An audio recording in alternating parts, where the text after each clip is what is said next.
did kind of say that for me, this is the best sounding single dynamic IM.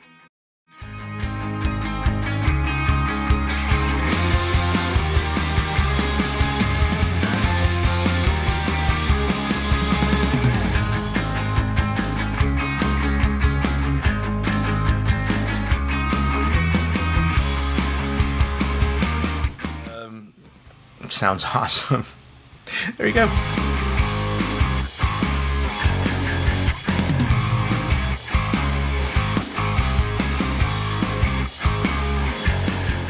I'll never listen to it now that I have the Himalaya. It just doesn't do what this set does for me.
Those are some big uns. Those are some big hitters.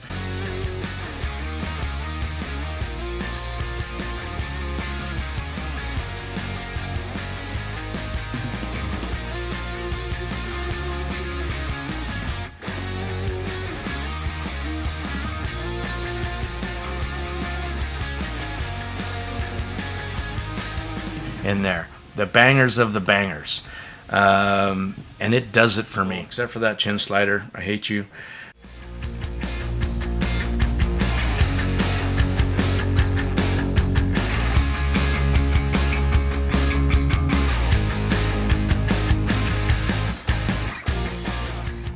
Quality of the bass is top notch. Some of the best I've ever heard, if not the best.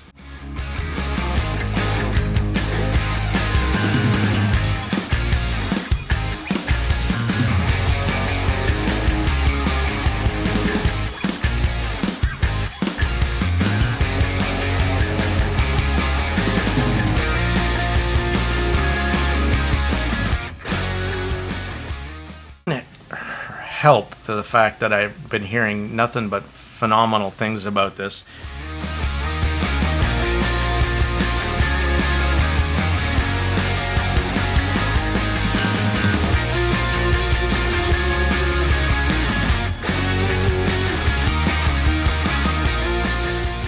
Same emotional response that I get with the bass and the mids.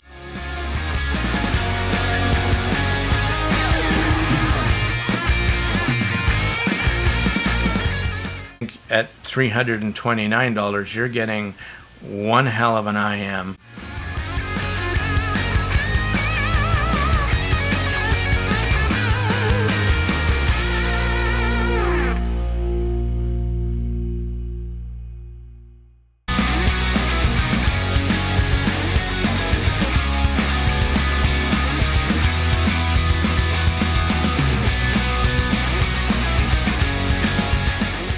It's still a 10 out of 10, but this is what you need to do.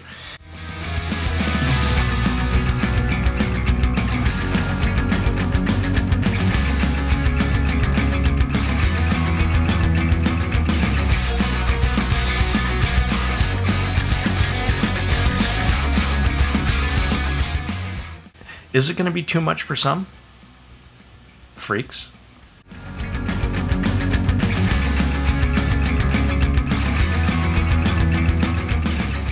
But for the rest of us.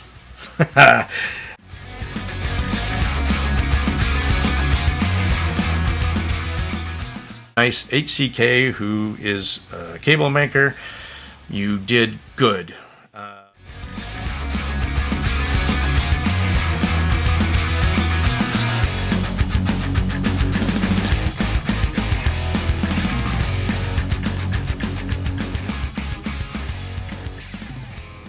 And I teased that this is the best single dynamic driver I have ever heard for my preferences, right?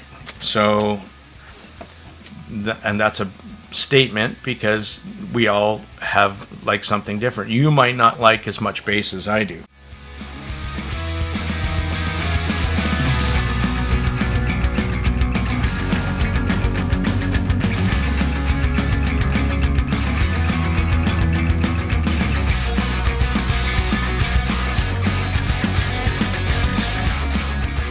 That was one of the things against this set.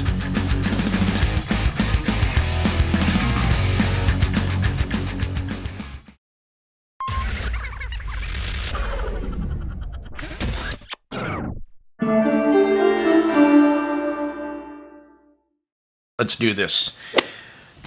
Today's video, nice HCK Himalaya, $329. Thank you, nice HCK, for this one. Product shot. If you haven't actually saw my fantastic slideshow, it's a Monk signature, you know. Let's talk about this $329 single dynamic driver. That is not expensive in the world of single dynamics. In the $2,000-$3,000 range, this one is small potatoes. That being said, $329 is a lot of blood donations. So I get why you're watching this video and reading some reviews. I did some teasers on this, and I did kind of say that for me, this is the best sounding single dynamic IM for me. Project, blow your socks off. For me, it's a perfect 10. 10 out of 10. With some cravats. 320. Watch the vid, see if it's for you. But I'm going to explain why I said that. And in this video, you also have some comparisons. THOR MJÖLNIR Mark II, Dunu Falcon Ultra,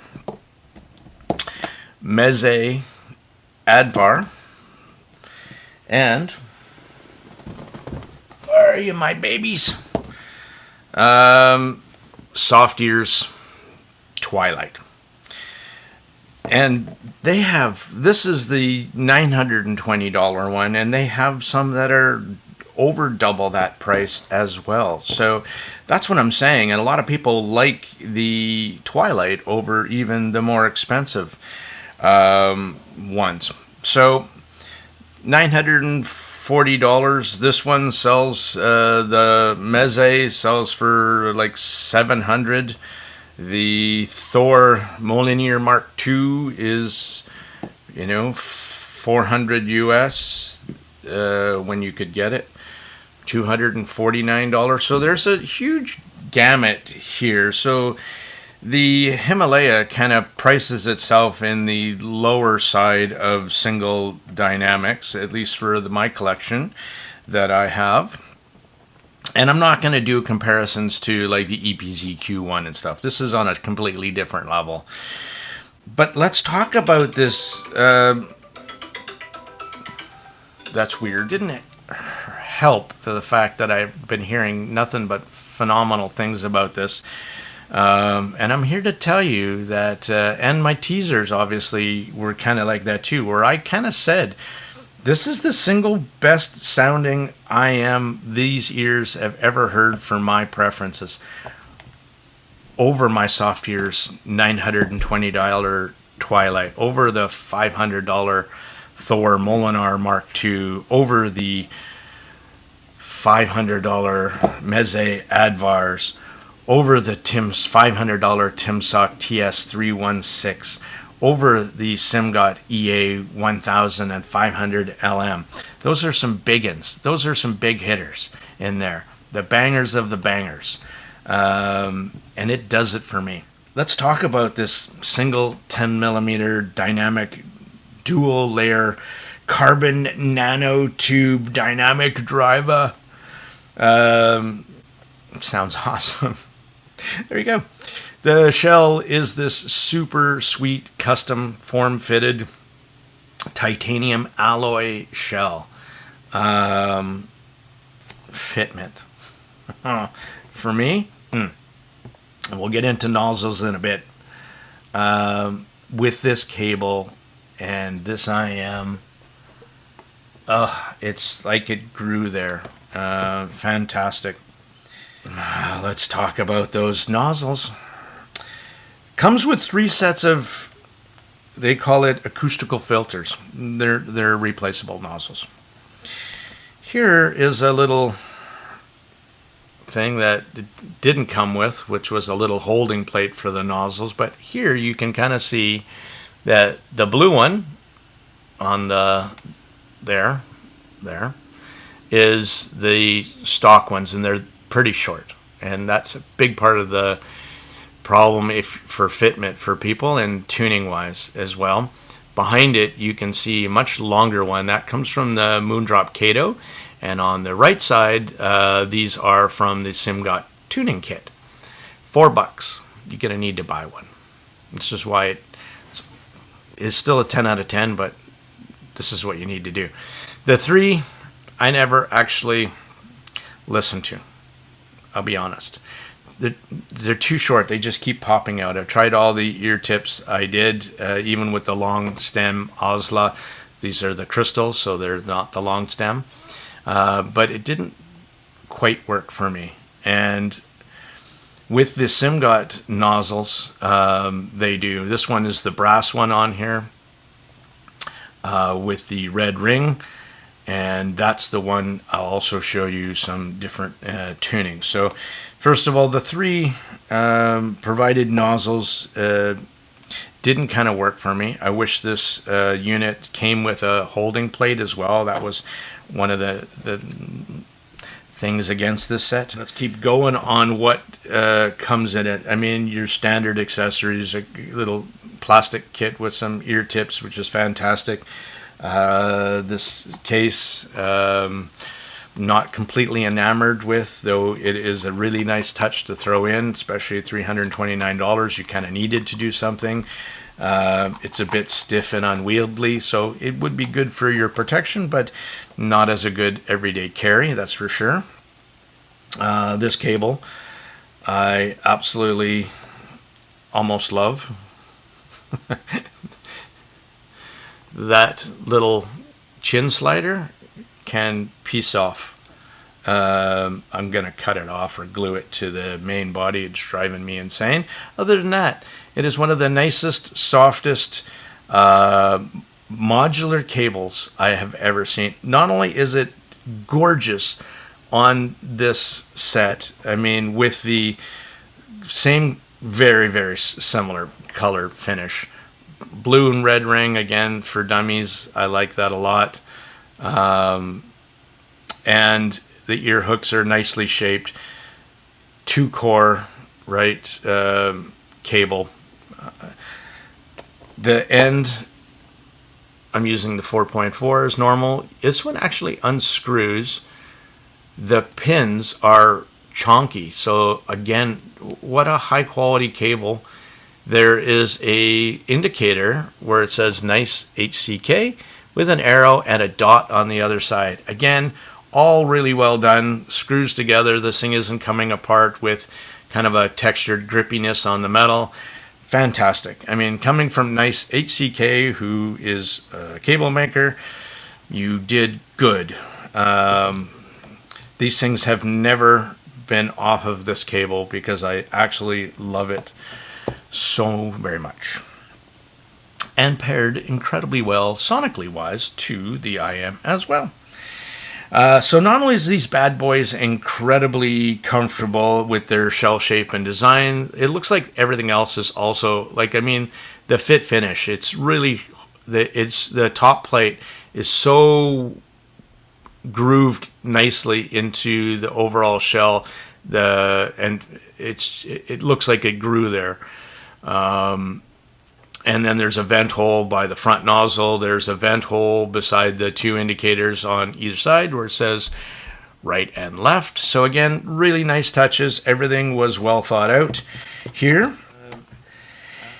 It's an easy fix for this tuning, and I'm going to pull up a graph of the 3 stock tunings here. So first of all, if you're going to just use it or try to use it with the 3 short nozzles, just want you to be aware that the two there comes with a blue one, a black one, and a little brass one.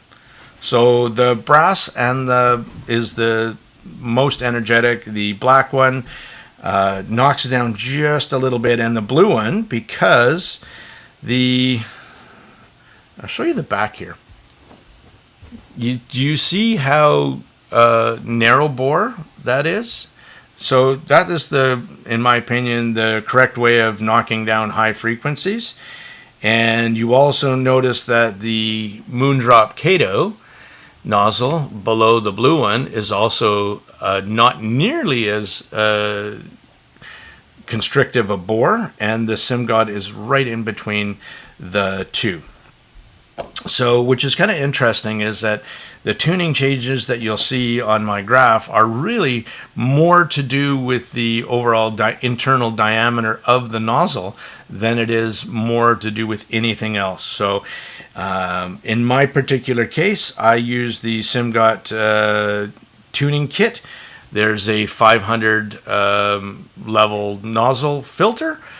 And there is a medium density foam in the actual inside of it as well here. So that will be on to my sound impressions. What my sound preferences are. I like bass. And if it can have quantity and quality, yeah, I'm rocking it. Especially mid bass. I like the slam over the sub bass rumble. This has a sweet combination of both. I like my mids super clean. Not a big fan of overly colored, overly thick, overly warm mids. Not a big fan of that. Thankfully, the Himalaya does that incredibly clean with still amount of massive bass in the mix and highs that are very sweet and seem to be able to keep up without ever being overbearing or in your face. So let's talk about sources for a second, and I want to say something, and that has to do with people's impressions. So when you're reading reviews, watching reviews, if somebody is not stating what they're using for their sources, you should be cautious, because that's going to really affect the overall sound signature.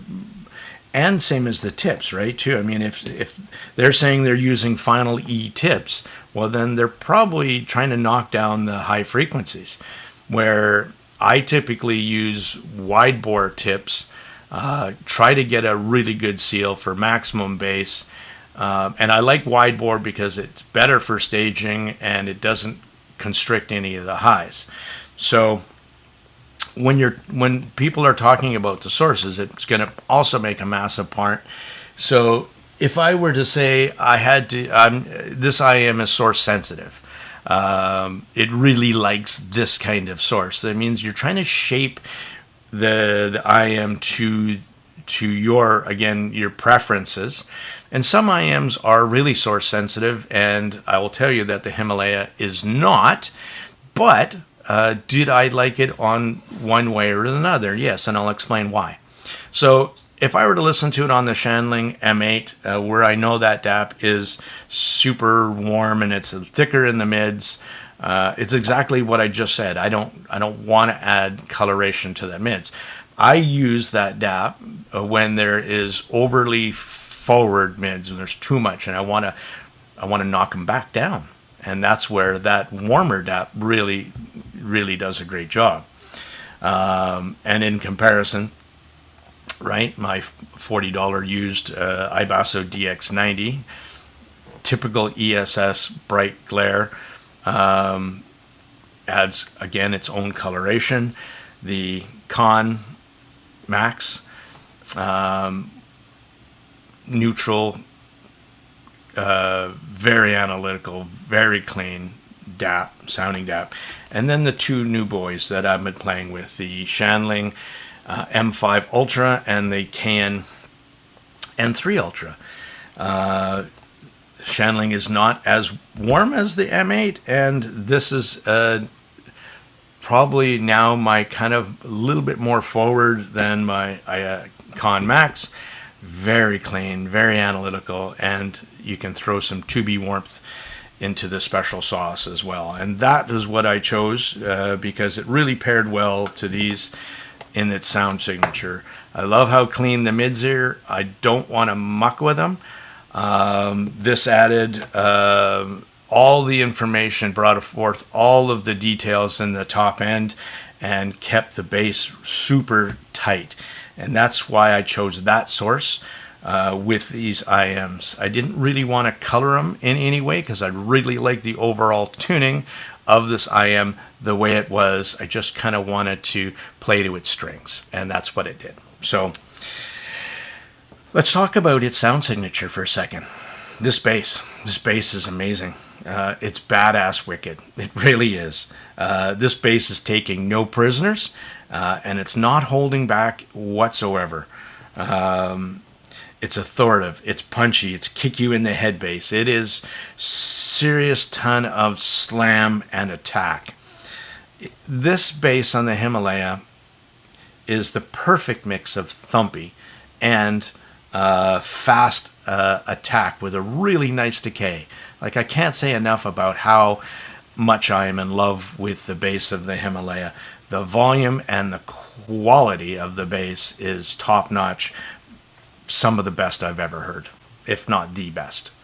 It is, oh my God, so beautifully boosted and colored in a most wonderful way. Is it going to be too much for some freaks? Possibly. But for the rest of us, the mids. Super, super, super important, right? Because it's, I love my clean mids. They are beautifully rendered with the Himalaya, and it sings vocals with a passion and emotion that I find very rare in this hobby and any IMs. It is really well done. The tone and timbre are so close to the $920 SOFTEARS TWILIGHT, but a third of the price, right? The treble, same emotional response that I get with the bass and the mids. I mean, the treble is not forward. It's not recessed. It's not warm. And I could be talking about the mids, the same thing, right? It's not too energetic. It's not dry. It's just simply sublime. It's nicely presented. To make strings really just bring to life. Overall, it can do and show you the nuances in the details of the music. And it can do this well at seriously high volumes as well. Low volumes, medium volumes, high volumes, all of it can do really, really well. This IM is also, I didn't mention earlier, very sensitive. Not emotionally, but it doesn't need a whole lot of juice to make it go quite loud. So it means you can run it off dongles, you can run it off, the more power you have, the better, right? But it'll run off anything. So really, really sensitive IM, and that's a good thing. Let's talk about more about its sound signature. And in this case, I'll talk about one. I found this ultimate headphone test track, and it has everything special. It's a special track, and the fact that it has spatial clues, it has really low sub bass, it has cymbal strikes, it has bells, it has the ability to do testing for left-right balance, pretty fantastic. Testing for timbre tonality, and I will tell you the Himalaya in this case is spot on. Image placement, which is also, this track really let me test it, is perfect. It's really wide and it's deep as well, actually, which was nice. I really enjoyed the and we'll do comparisons later. The ability of the Himalaya to kind of accurately produce or reproduce the correct timbre once it's dialed in is truly impressive for me. On this track also, there's also some really well recorded vocals, male, female. And again, I'm listening to the correct pitch of the voices, not just the instruments as well. And they were fantastic, right up there with the best dynamic driver IMs I have ever listened to. So huge praise. Everything actually I listened to, from classical to hip hop, had me either toe tapping to like Tom Petty, or just pulling me into the lyrics when I was listening to like Little Nas, and then getting slammed at the same time with beautiful bass. It was pretty wonderful, and there was the same big ass grin on my face the entire time. Every single time I put these things into my ears. A chill set, this is not. But 100% fun, headbanging set that will have you,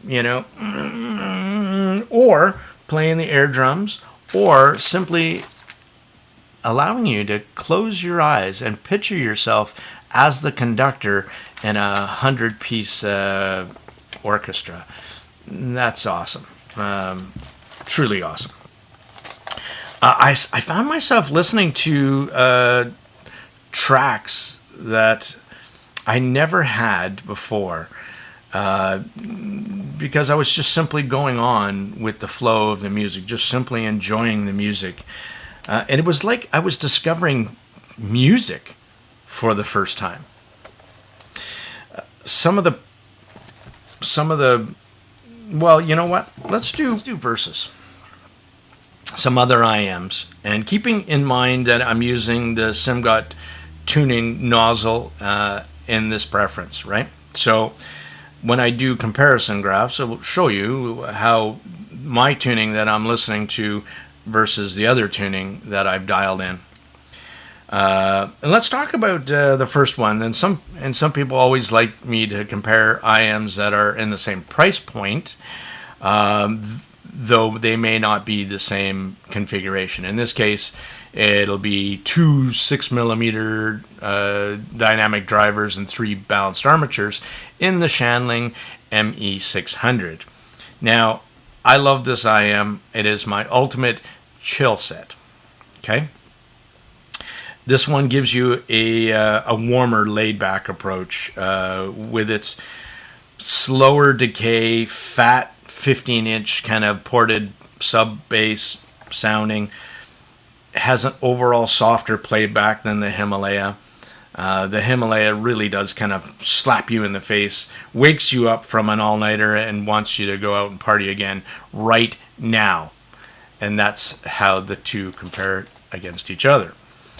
That one's $329 as well, so this same kind of price point. Or brothers from different mothers. $239, Simgot EA1000 and the EA500. Both bangers, standout, absolutely. Those two, even with the tuning kits, though, still has too much upper mids for me. For longer listens and chill sessions, I love the information it gives out, but it's almost too much to sit back and enjoy it for me. I don't know if that makes sense. When you start to dampen down the upper mids with the tuning kits on the EA 1000s or the EA 500, I find it loses something along the line in its tonality and overall balance. And it's hard to describe, but that's just the way I hear it. Where the Himalaya is a big step up from both in terms of the bass quality and quantity. And the EA 1000 isn't no slouch in quality-wise, but a whole bunch more of that refined is what you get in the Himalaya. And the mid-tonality of the Himalaya is what I was hoping for in the Simgots, as well as the top-end timbre and details that the Himalaya projects over the Simgots is truly a step up, in my opinion. Now, versus one of my absolute favorite single dynamic drivers, the Dunu Falcon Ultra. Again, $239, so $100 less than the Himalaya. The Himalaya has definitely more noticeable bass shelf, especially the mid bass, and I love that. And as a result, the lower mids are warmer on the Himalaya, where the Dunu Falcon Ultra has a more grit and more edge to female vocals, but they don't sound as natural as they do on the Himalaya. So the Himalaya, for me, tonality-wise on vocals, especially female vocals, win out. They sound more natural to me. Okay? One of my other favorite sets, the THOR MJÖLNIR Mark II, also bass boosted, $500 set. Sorry, it doesn't hold a candle, and I love that set too, but it still doesn't hold a candle to the Himalaya for me. I can't really play around with too much because it doesn't have any nozzles or anything, so it's kind of limited to what you can do. But I was trying to I was listening to both, doing the A/B comparison, and as much as I actually love the set, it was like I'll never listen to it now that I have the Himalaya. It just doesn't do what this set does for me. Timsock TS316. Phenomenal IM, single dynamic, again, beautiful. At $500, it is definitely more money than the Himalaya. And as much as I really liked the Timsock, it didn't wow me. It didn't move me like the Himalaya did. It certainly... the Himalaya's extra mid-bass is what I really love about then over the two. And the less peaky nature and the smoother top end of the Himalaya makes it a much better tuned for my personal taste and hits all my preferences a whole lot more. So now let's go to ADVAR, the MEZE ADVAR, the Romanian devil. The ADVAR is a differently tuned single dynamic. It almost sounds like a hybrid. Has lower sub bass, less mid bass, really nice quality. Has that really special top end sparkle that's quite unique in a single dynamic. Too much for some. For my 50-year-old ears, it's fine. I don't get it.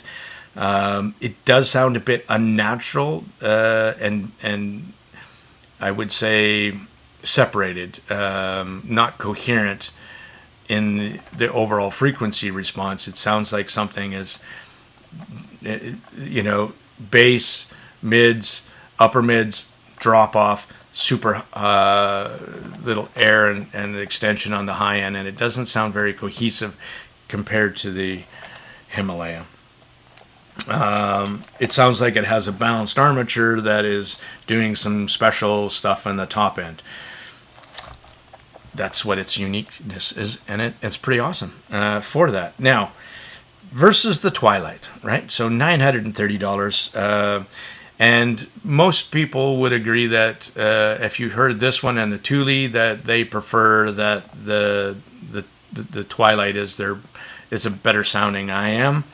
And for me, I have yet to hear a better single dynamic driver than the Twilight and all of its special sauce.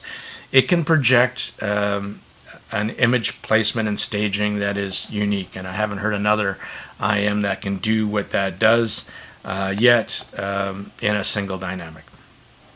It still has the slight edge for tonality, but the two are so close between the Himalaya and the Twilight that it's a wash. But the bass on the Himalaya is miles above it. It gets me pumped up. Twilight is still no slouch, but it doesn't come to play like sorry, Twilight. You know you get that scratch. All right, now let's wrap this thing up. Some pros and cons. Okay, why this would be a perfect 10? It'd be a perfect 10 for me if those little nozzles and the way it was tuned were like the Simgot tuning that you can do with the tuning kit. The shell shape, comfort, give it top marks. The cable, it having interchangeable nozzles is a big win, and the reason why I love the sound so much, and I could sculpt it to my preferences. The bass, oh my God, I love you. Mids are perfect for me. Treble, same story. The cable, really love that cable. Nice HCK. So good. So flexible, except for that chin slider. I hate you. And the wicked terminations. I mean, I'm not going to keep going on about the nozzles because I'll get that. The understated titanium shell, this alloy shell, is so perfectly shaped for my ears, and I really love this understated kind of simple look. Nice HCK on one side, Himalaya on the right side, and very tastefully done lettering. Well done job. Some of the knocks against it, case was a little bit too unwieldy for a daily carry, though it's probably good protection. The nozzles, the 3 stock nozzles, are going to be, for most people, I think, going to be too short. You're going to have fitment issues. You're going to have comfort issues, and the IM's going to pop out of your ears too much. So that's a con, where you're kind of now forced to buy a $4 tuning kit to get the extra nozzle length, or in the Moondrops, I think it's about $18 US. So you're better off with the Simgot kit, unless you need that slight extra millimeter of length. So the upper mids in the stock tuning needed taming, just like the Simgots did for my tuning preferences. But again, a $4 kit fixes worlds. And again, back to that shell, where I've seen some people go, well, for $329,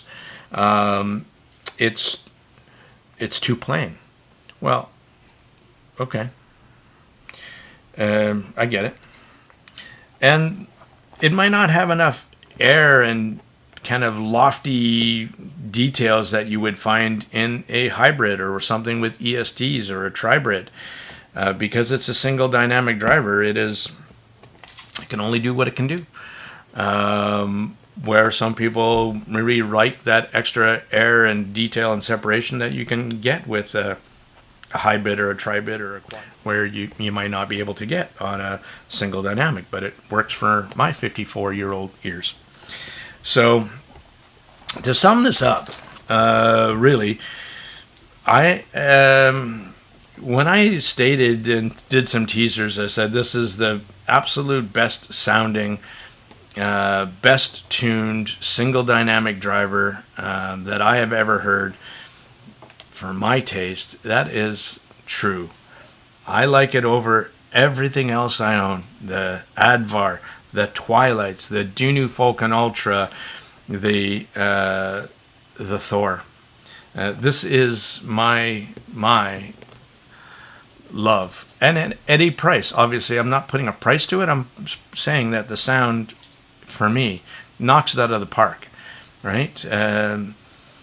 I'm pretty fortunate to be able to play around and had the Simgot tuning kit already to mold it to my taste. I'm very thankful that I had some different sources to play around with, and I've shared that with you too, so you get a good idea with that. And the final takeaway, at any price, if you're super happy with a $6 single dynamic driver and it does it for you, then awesome, good for you. Same thing if you want to buy a SOFTEARS Thule titanium version at a couple $1,000 and it does it for you, then fantastic. For most people, I think at $329, you're getting one hell of an IM if you like this kind of sound signature with its, bassy, slammy, super clean mids, really nice, smooth, extended top end. And it does it for me. And I can't say enough wonderful things enthusiastically about how much I love this IM. And if you share my love in that kind of tunings, nice HCK Himalaya, $329. Go donate some blood or whatever else.